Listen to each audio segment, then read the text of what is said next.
Армысыздар. Бүгін асханам мен ас ішу аймағымның құрылыс әрлеу жұмыстарын және интерьерлік дизайнын жасаймын. Жұмыс көп, оңай емес. Әуелі барлық қабырғалар мен төбесіне грунт жағып шығамын. Сосын артынан бояймын. Және де бір қабырғасына обой жабыстырамын. Асхана мен ас ішу аймағының ортасына аралық бөлгіш жасаймын, яғни перегородка. Оны матадан жасаймын, яғни перде тігіп ортасына іліп қоямын. Және де бөлмедегі барлық перделерге өрнек сызамын. Сосын интерьерлік кішігірім дизайндар жасаймын. Бұл жұмыстың бәрі маған, яғни жалғыз әйелге жасау оңай емес. Сондықтан да мен сіздерден қолдау күтемін. Комментарийге апаларыңызды қолдап кетіңіздер. Сіздердің комментарийлеріңіз арқылы шабыт алып, жұмысты бастайын. Олай болса мен кеттім.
Синет ночи день придет и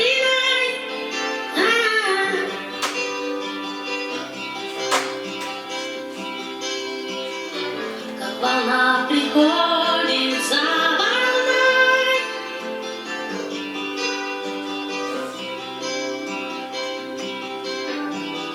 Моя тоска,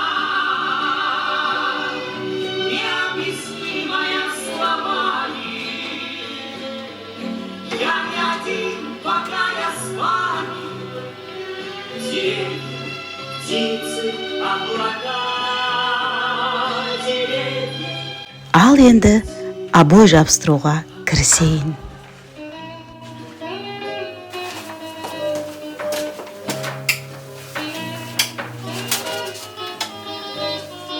Немало бы по белу свету пускай их радости другие.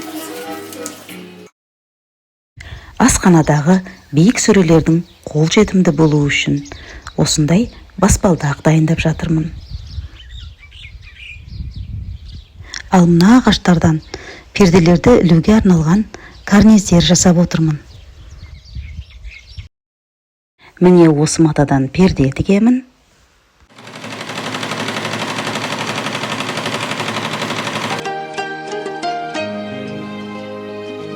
Ал енді пердеге өрнек сызамын. Бұл ас ішу аймағындағы бөлменің терезесіне арналған перде.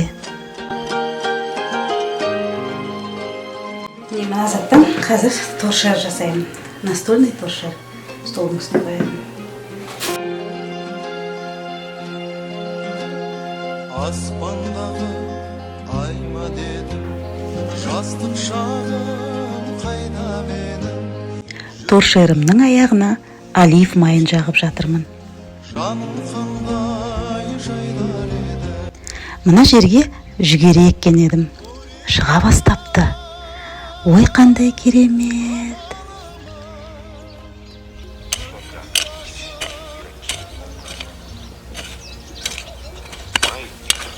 Он получит вашу тревога и беспокойство. Жүгерлерім күннен күнге өсіп келе жатыр. Міне, әжептәуір өсіп те қалды.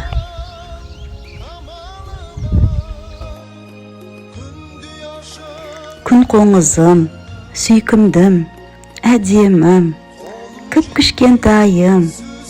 Күн қоңыз қанатымен бақыттың нұрын көтерген, табиғаттың ең нәзік жаратылыстарының бірі екен.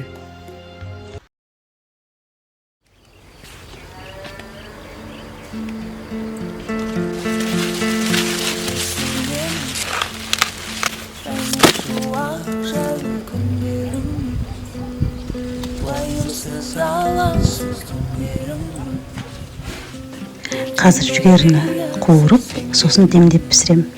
Дәмі күшті болады. Есіңдемі алғаш үлкен қала келгеніміз, тұмансыз жарықтың кезгеніміз, ештің өлмейміз деп сөз бергеніміз.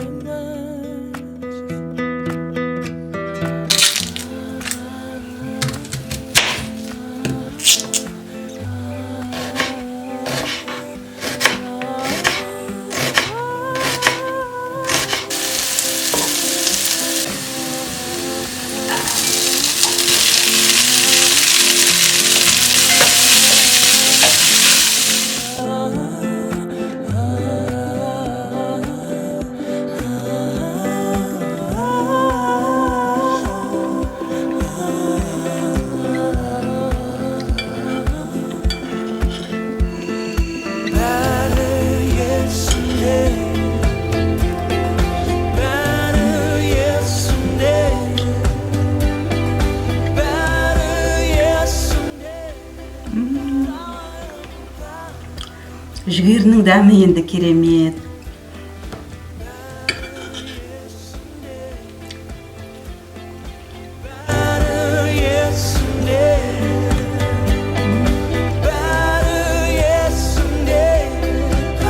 Жүгері жеп қарынды тойғызып алдық. Ал енді қайтадан іске кірісейін. Асханамның перделерін тігіп тастайын.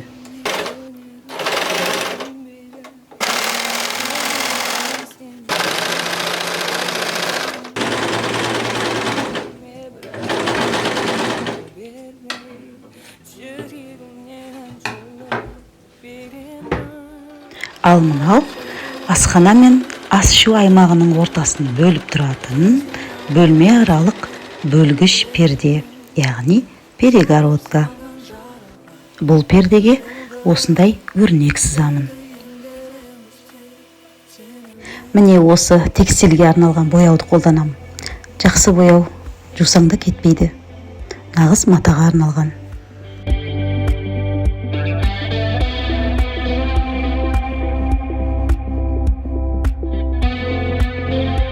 Міне, асханамның пердесі осындай болып шықты.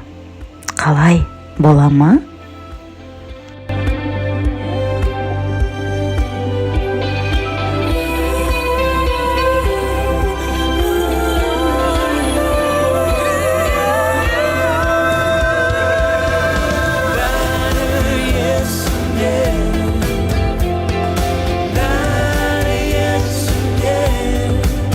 Таңның атып, күннің шығып келе жатқаны осы асханамның терезесінен өте әдемі көрінеді.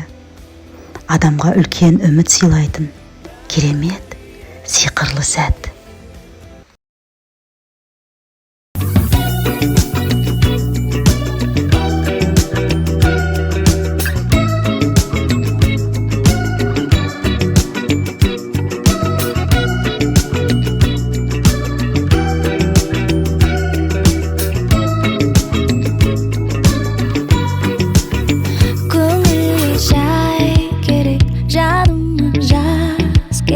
Бүгін мен балқи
Күн батып бара жатыр екен ғой.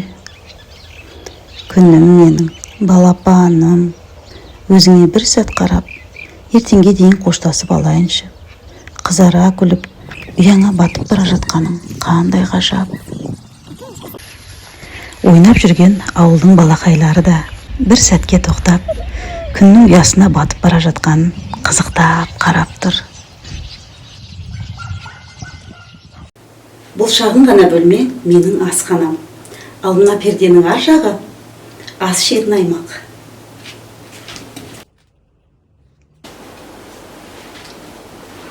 Мына жағы холл. Ал холлдың дизайны мен әрлеу жұмыстарын келесі видеода көрсетемін. Бүгін армандаған асханам мен ас ішу аймағымның әрлеу жұмыстары және интерьерлік дизайны аяқталды. Бұл жай жөндеу жұмыстары ғана емес, менің ішкі әлемімнің, еңбегімнің, төзімім мен талпынысымның көрінісі. Бұл бөлменің интерьерлік стилі mid-century деп аталады. 60-70 жылдардағы стиль маған өте ұнайды. Ал енді шай ішуге тәтті дайындап жіберейін.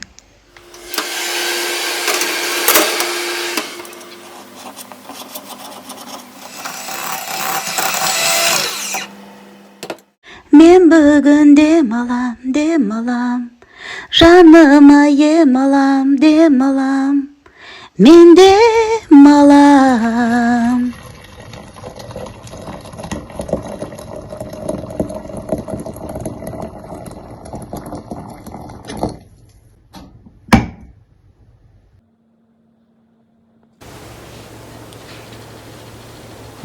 Ал мына шай тек еңбек шайы емес, жеңістің, өзіме деген сенімнің дәмі.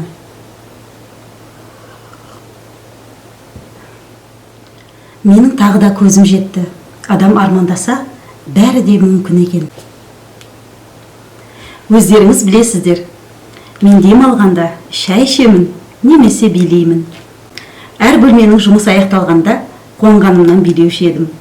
Бүгін асхананы және осы шай ішетін аймақтың жұмыстарын бітіргендіктен, бүгін шай ішіп демалайын деп шештім. Осы сәтке куә болғандарыңызға рахмет.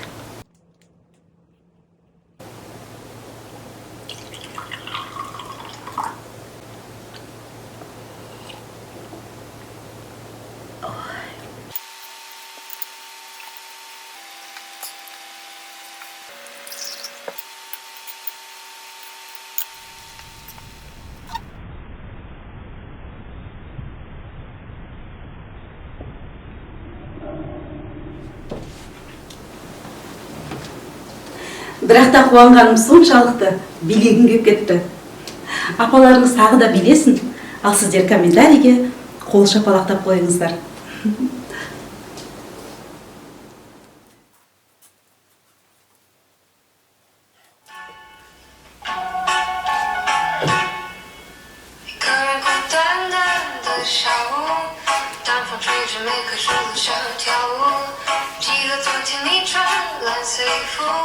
你说对爱太专注，容易孤独，这句话什么意思？我不清楚。